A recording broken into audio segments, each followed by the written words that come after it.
आज हम लोग स्टार्ट करने वाले हैं रिफ्लेक्शन इन कनकेव मिरर कि कनकेव मिरर में किस तरीके से रिफ्लेक्शन होता है। उससे पहले समझते हैं कि कनकेव मिरर का कौन कौन सा पॉइंट या पार्ट होता है। तो कनकेव मिरर एक स्पेरिकल मिरर का पार्ट होता है। एक एक्सिस बीचों बीच लाई करता है जिसको हम लोग कहते हैं प्रिंसिपल एक्सिस, और इस पॉइंट को हम लोग कहते हैं पोल।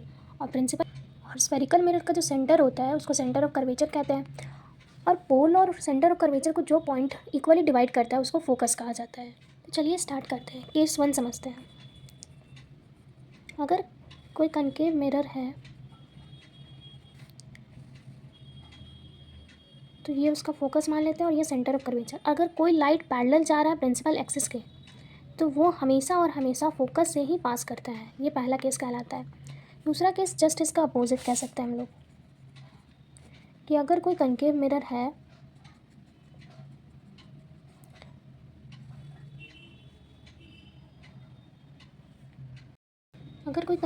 है और उससे लाइट अगर फोकस से पास हो रहा है तो वो हमेशा प्रिंसिपल एक्सिस के पैरेलल जाता है। ये सेकंड केस कहलाता है। और केस 3 समझते हैं।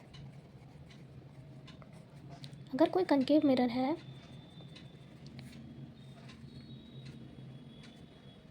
और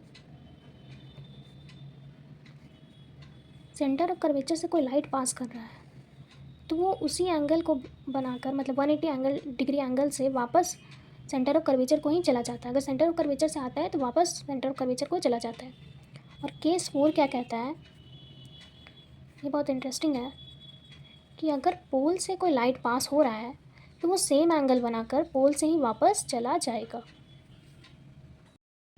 चलिए समझते हैं कि कौन कौन से रे डायग्राम पॉसिबल हो सकते हैं। तो मान लीजिए कि ऑब्जेक्ट इन्फिनाइट पे रखा हुआ है, मतलब बहुत दूर मिरर से, तो वो ऐसा कुछ दिखाई देगा हम लोगों को कि वो बहुत दूर और उससे जो लाइट आएगा वो हमेशा पैरेलल रहेगा प्रिंसिपल एक्सिस से। और अभी हम लोग समझे कि अगर कोई लाइट पैरेलल रहता है प्रिंसिपल एक्सिस से तो वो रिफ्लेक्शन के बाद फोकस से पास करता है।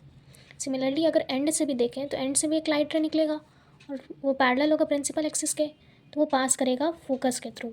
तो यहाँ पे हम लोगों को दिख रहा है कि जो इमेज बनेगा वो कैसा बनेगा, पॉइंट साइज, और कहाँ पे बनेगा, फोकस पे बनेगा।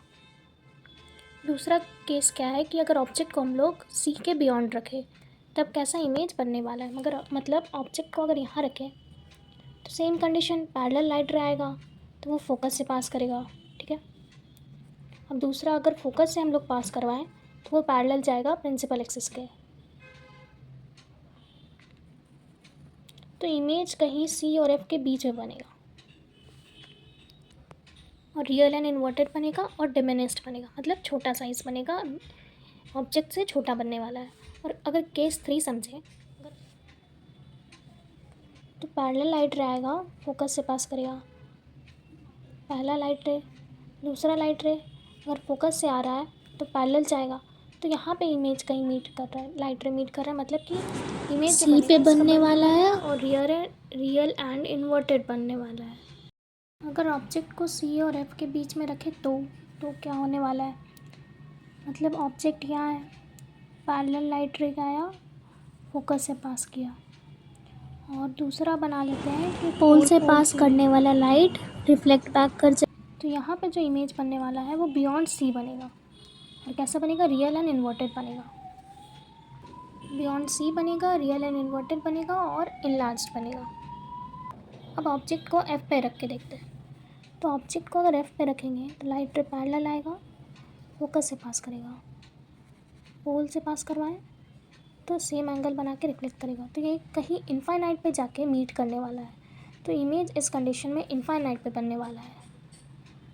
तो इमेज इनफाइनाइट पे बनेगा, रियल एंड इन्वर्टेड बनेगा और हाईली इनलार्ज्ड बनेगा।